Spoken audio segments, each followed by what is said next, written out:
Hey, Olive. Hi, How you are you, my good? friend? Long time no see. How's things? Yeah, great. Yeah, Good. very nice background. Yeah, it's going to get better. Guys, we're talking to Ola from Mezzrow once again. Welcome back to Friday the 13th. It's been like a while since we did the last album interview. So, how successful was the last album for you in sales terms and press? Uh, uh, well, a lot worse than I thought from the beginning. I thought we were, were, I thought we would do better than we did, but still okay. Okay. I think we produced a good package. I think we had a good cool cover. That we are very satisfied with with the album and but we discovered that the music world isn't what it was when I was younger. So, Yeah. so there's a lot of competition. There's a lot of bands sounding like we are, even though I think we are a lot better than many of the bands, but that are coming through. But I think still we're a bit old. I think also we've been around for a long time, and there are a lot of young bands who are very hungry and has better.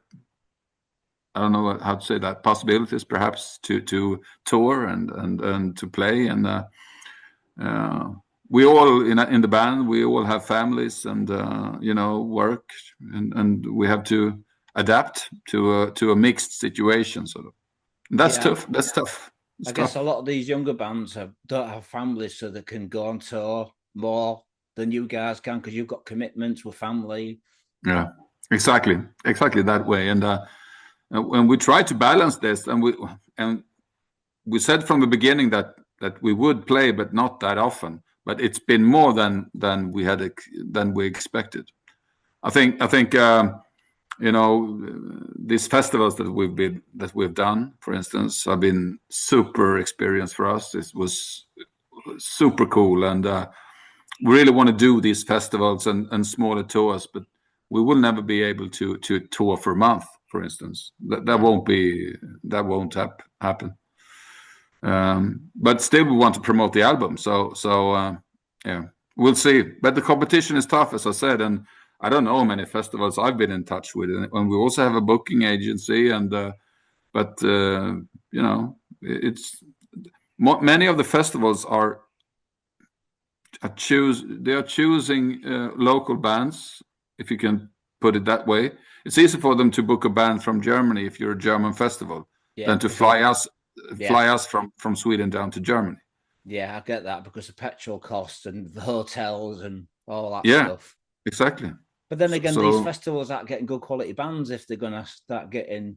I mean, there are some good quality bands out there local, but people like you that have been on the scene for many years, people aren't going to get to see you unless they fly to Sweden and see you exactly. in your local city. And I have seen bands going to the UK, for instance. Yeah, Yeah, I would love to go to the UK. I love the UK. I've been there. I've been to the UK like 20 times, perhaps. Yeah, but as an individual. so I mean, getting back all to like the early, like to the last album, was it like a successful? Did you do any gigs at all for this album? Any touring at all? Or was it Yeah, just yeah, we played a lot actually, and more than we expected. We didn't, as I said before, we didn't know what to expect. yeah? We didn't know what we would get. So we started the whole thing by going to Keep It True festival. Never been to it. I want I to was go. super. It was like 3,000 people in a sort of, an Sports indoor, hall. Yeah, yeah, sports hall, exactly. yeah. And I hadn't been on stage since 1993 or something like that. So I had to get a couple of beers before entering the stage. It all went well because that was actually the first gig ever with the present lineup, Right.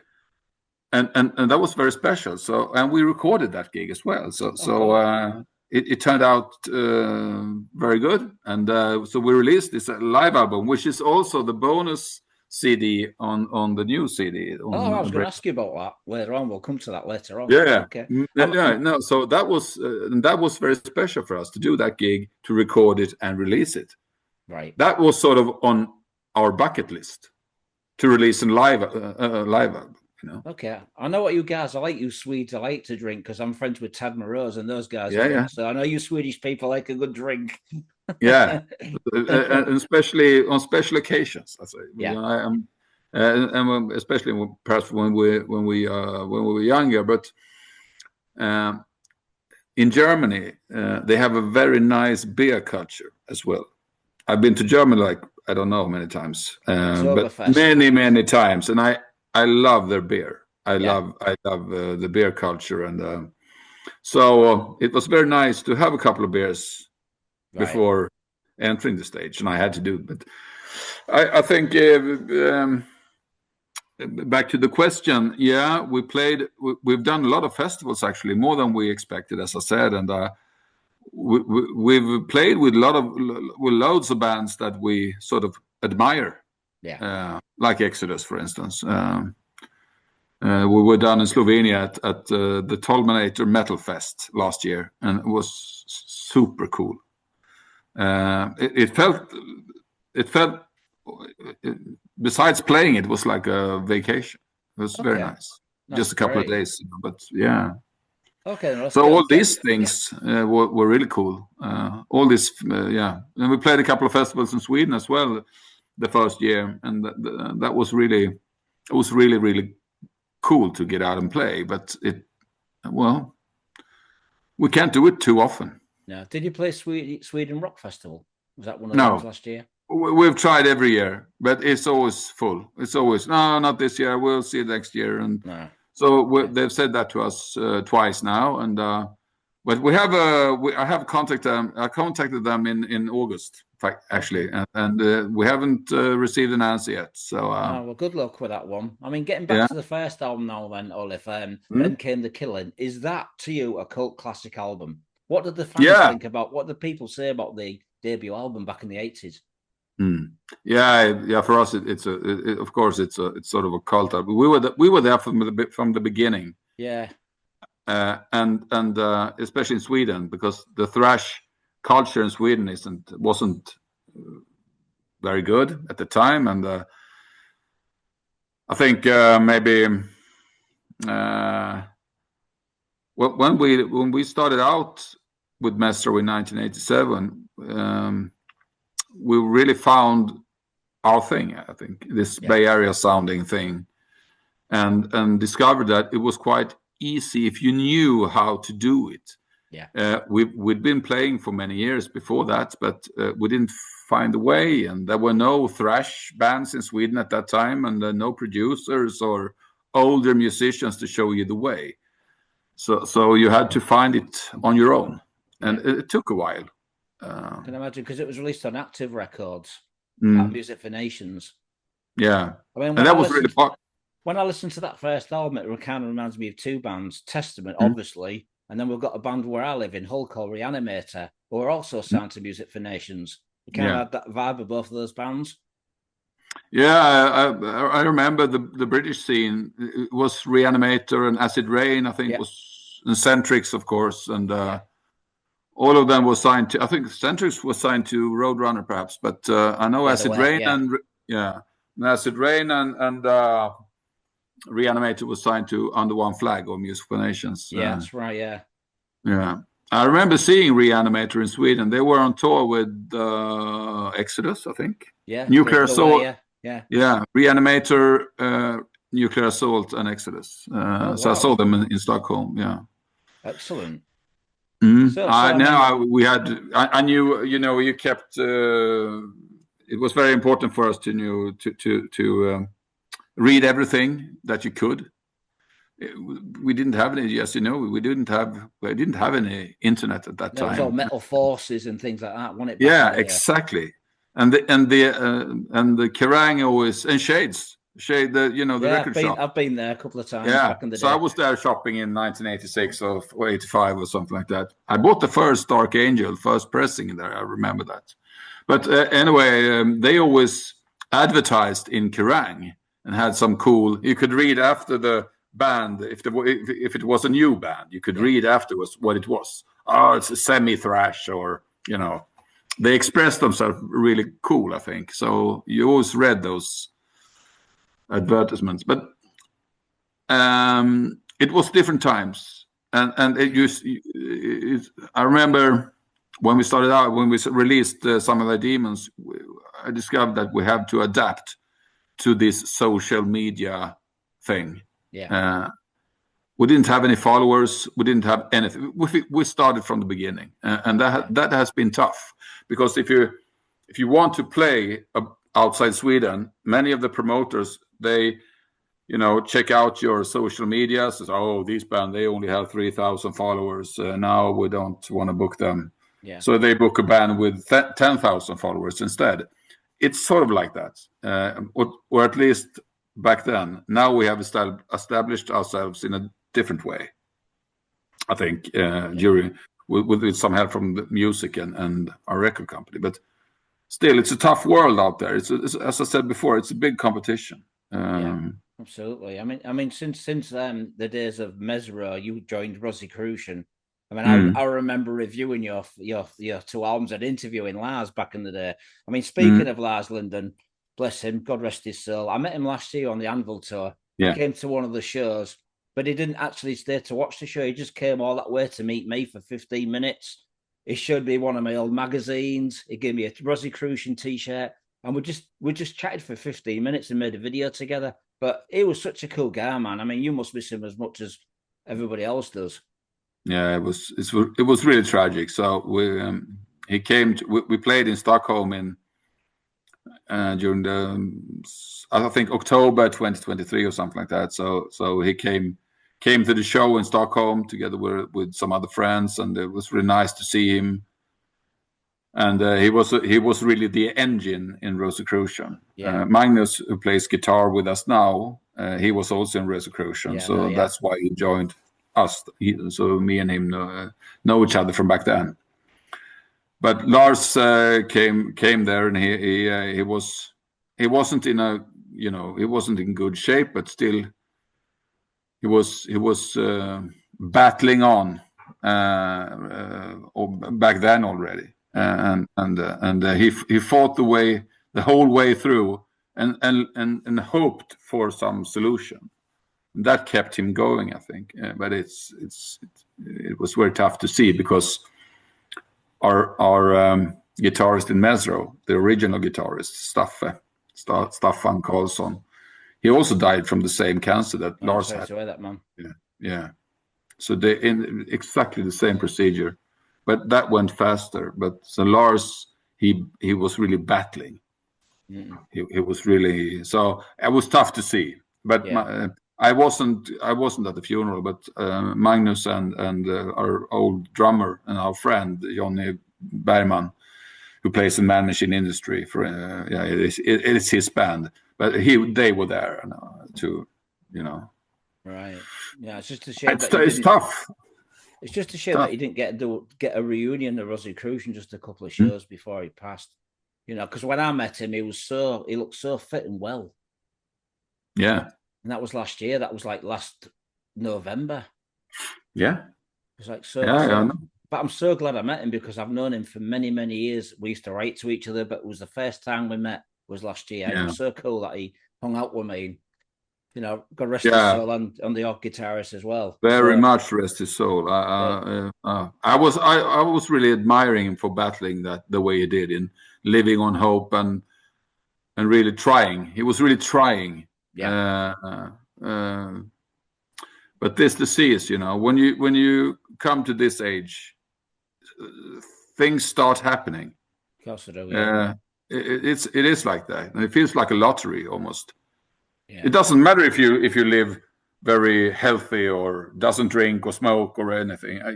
You can still get cancer, Of course you can, yeah. Very true. All right, Olaf, we're going to talk now about this new album, the badass new one that's about to come out. So, Embrace the Awakening. Who came up with the title, and what are the titles? We sort of, when we discussed it, the title came up after we got the painting. Right. to begin with. That's kind of unusual because, otherwise normally you tell the cover artist that we have this title. Could you paint something? Yeah. But it was the other way around this time. Okay. So when we got the painting, we started thinking about the title, and we came to some sort of conclusion surrounding embrace. Okay, what should follow embrace? Yeah. And then I was thinking about awakening, perhaps. Yeah, would be cool. We had other solutions as well, but then I was thinking about if you want to connect it in some way to the painting, it's a sort of the cover artist's version of the Holy Mary holding a child. Yeah. Okay. But it's sort of a horror child, and it's sort of a horror Holy Mary. And we actually told we did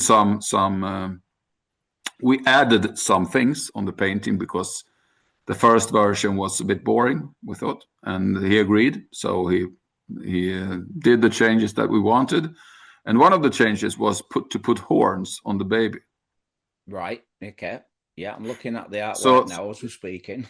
Yeah, and that sort of represents the baby. Sort of this is perhaps getting a bit deep, but one of the thoughts behind it was that the baby sort of represents the bitter truth right now in the world, and you have to embrace the bitter truth to understand it, because there are a lot of things going on that we don't have a clue of, and just the first song, Architects of the Silent War, is about cyber war, for instance. And this cyber war, and it globally, it's ongoing as we speak. And common people, they don't know a thing about this. Yeah. I don't know a thing. I know it's going on, but I don't know how and when. But I was at a conference with my job, and our ET boss told us that ET. IT. You mean ET go home. ET, sorry, IT. Yeah. ET. So I'm joking, man. Yeah, it was. Yeah. It was good that you reminded me of that. Otherwise, it sounded a bit strange. ET. IT. Yeah. And now he told us that they are under attack constantly from different powers. So you have to protect yourself, And I didn't know this.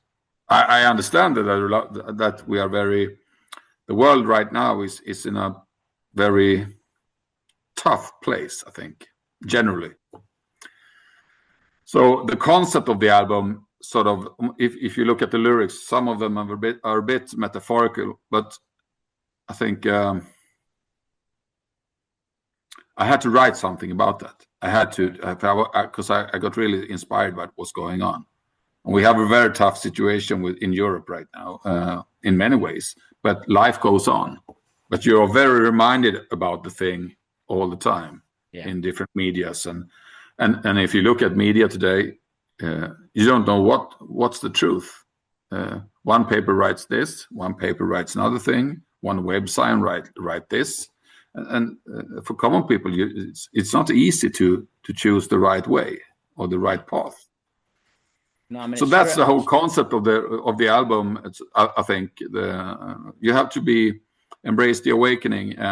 You have to be awakened. You have to be heads up to understand. So the album title, Bracing the Awakening. Did you think of calling it Bracing Thy Awakening, THY, or was it just Bracing the Awakening? It became the usual. Thy didn't fit really. Right. But it would have been cool actually to connect it to the previous album. So the artwork that you changed, have you left that in the booklet for the CD so people can see how it's progressed? Have you completely left it out the booklet?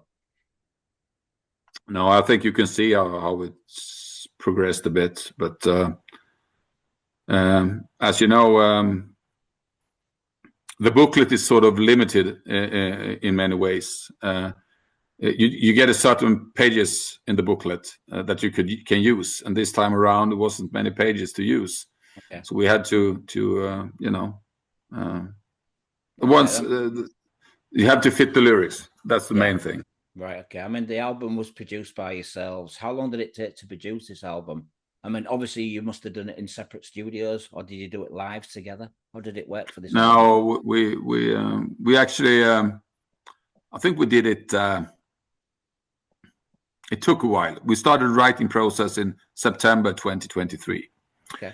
And all of the other guys, except me, they have home studios. So we have Dropbox, and then we mail everything, and we can listen to it and discuss it. And then when I put vocals on it, me and Conny usually change things a bit.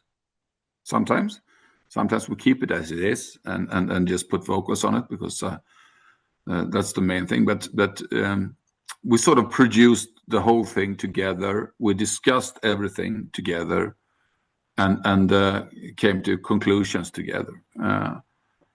Then I write all the lyrics, and I write many of the vocal lines as well. Ronnie and Magnus write all the riffs, of course. So, but we put everything together, like in a democratic way. Okay, then. So, I mean, was it hard to get the mixing and mastering done, or was that quite easy? No, it was very easy, and we live mix a bit, So he puts everything. We have an app. Yeah. We connect to the app, and he plays. Ronnie does things as we listen. Yeah. And then we say, to change this and do this and do that, and and then he puts his thoughts through, and it sort of gets well in the end. But it's tough to be 5 people who wants to do the different things. I mean, the album's quite short in sense of like songs. You've only got like 8 songs on it. Why did you only record 8 songs? Did you write more songs for this album? Yeah. What happened? Why was we wrote 12 songs. Right. So we have 4 more songs, and we will finish them now this winter and release them this spring. Okay. Was there a reason why you didn't put them on the album? Was it just because of the timing? Yeah, it was. We wanted to release. We carefully chose these 8 songs. Yeah. And we did that because we got some criticism about some of the demos for being too long. Okay. And when we listen to some of the demos, we listen carefully to that album, and perhaps we could have excluded 2 songs on that album, but we decided to release 10 songs. Sorry about my throat. It's okay. Talking too much.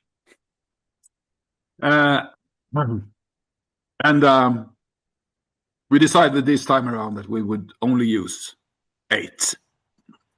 So we sort of tried. We were aiming for 40 minutes. It ended up like 38, but we thought that 38 or 40 minutes was enough. So we carefully chose 8 songs that would fit together. Yeah. The other songs that we have excluded is sort of remind 2 of those. One song on the album reminds of the other if you put them on there as well. So, but these 4 songs, at least, I think all 4 of them are really good. But we have just done pre-production on those, so we have to put them again. There could be time for you to change some parts and get it right, basically. Yeah, exactly. Right. So, what are your favorite songs from the new album, Olaf? What are your favorites? I think that the last 2 songs that we wrote were Architects of the Silent War and Foreshadowing, and I think those 2 are the best. Well, for one thing, they are written in a special way, especially foreshadowing. That's a really good collaboration between Ronnie and Magnus. Right. They did it together very much, and you can hear both.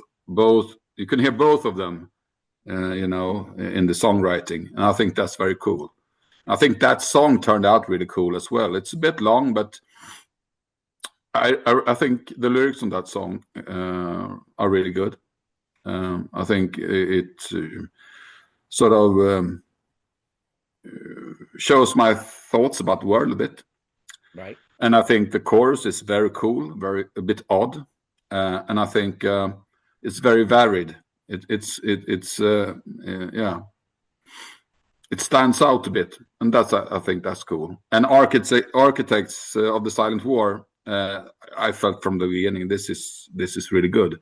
Right. It's very thrash. It's very old school thrash. I mean, you've still got elements of Rosicrucian in your music, even though it's not Rosicrucian.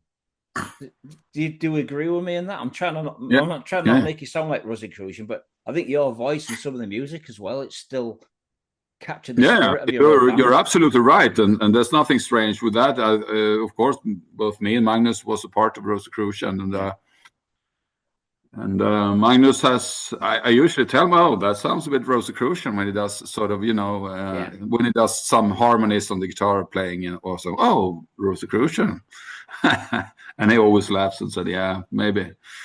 I mean, like you've got like the live CD that's come with it. Mm. Why did you put it out as a live CD and not a live DVD? We didn't have enough live material filmed, so that's why. We just had the audio, and Ronnie did a really good job because the audio wasn't that well recorded. So we have to work a lot with that one, but it turned out really good. I think the sound on the album was superb.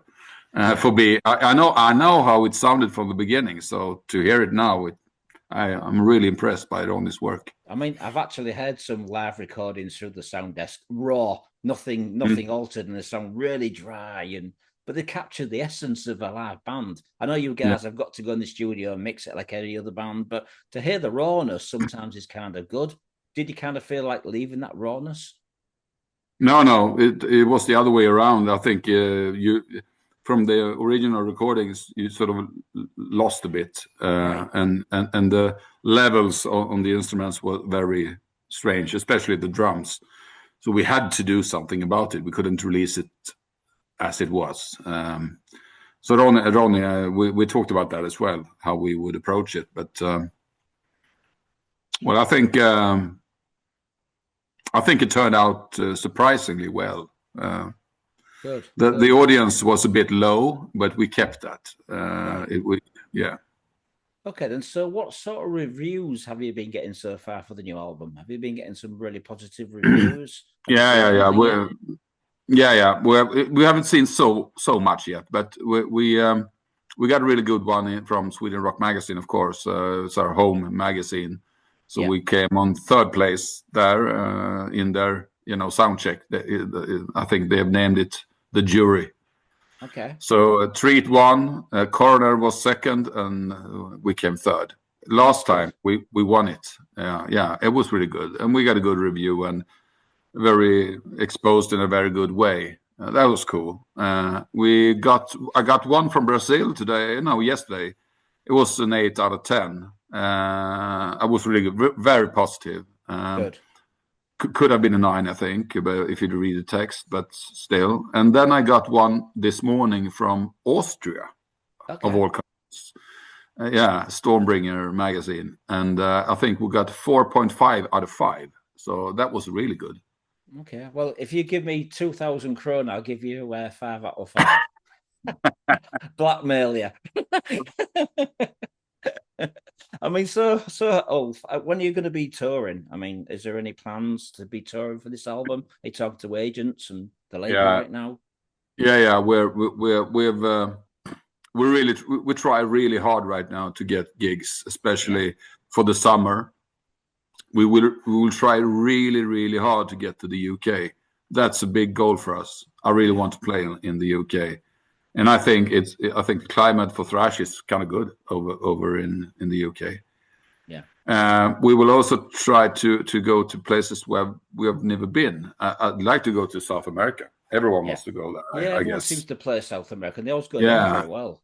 Yeah, they're really cool. And I actually did an interview before you with a Chilean magazine. Yeah, okay.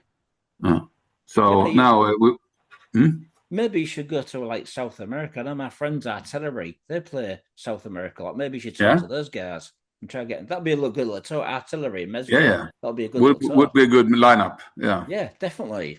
So you're hoping to come to the UK? Any festivals you think you'd be playing next year? I know one is booked in Germany in April, and we will do a smaller tour at the same time. So we will do 3 or 4 gigs and the festival. Are you allowed to say the festival? Are you allowed to say the name? Yeah, Thrash Speed Burn Festival in Oberhausen. No. In Oberhausen, okay. Oberhausen. Yeah. I've been there before. Okay. To the city, but I've never been to the festival. So you've releasing how many promotional videos are you going to be doing before we finish this interview? One more. We've done 3, and there will be a 4th. So. Right. Any ideas? And at the same day as we release the album. So what's the song and what's the video content going to be? Well, the song is "Sleeping Cataclysm," and that's a plain horror song inspired by H.P. Lovecraft and Clive Barker, and the worlds beyond our own sounds very, very horror. And it's very cool actually because it's animated. Partly, it's live mixed with animated stuff, so it's really, really cool. That sounds interesting. Strong song, I think, also as well. Awesome. So, Olaf, I want to thank you for doing this interview once again. I wish you all the best with the album sales and the tour when it comes off. Do you have anything to say to the people watching this on YouTube? Yeah, Thrashers in the UK, beware, we're coming. All right, Olaf, have a fantastic day. I'll send you this link. Keep in touch, and God bless me. And I'll send you the review when it's online. Thanks, Super. Olaf. Thank you, my friend. You too. Bye-bye. Thank you, brother. Take care. Thank you. Cheers. Greetings, metalheads. Welcome to the Friday 13th YouTube channel. Thanks for checking out the interview with Olaf from the band Mezzrow. As we all know, Mezzrow are about to release their new album. It's released on the 14th of November on Raw Records. The album is called Embrace the Awakening. And if you like the band's last album, you're in for a right treat because this album is yet a more heavier yet melodic album. So I want to thank Mona for setting up this interview. And I also want to thank Olaf for doing the interview. So, folks, check out the interview, leave me comments, thumbs up, and please share on social media. More interviews and albums coming soon. Thanks for watching.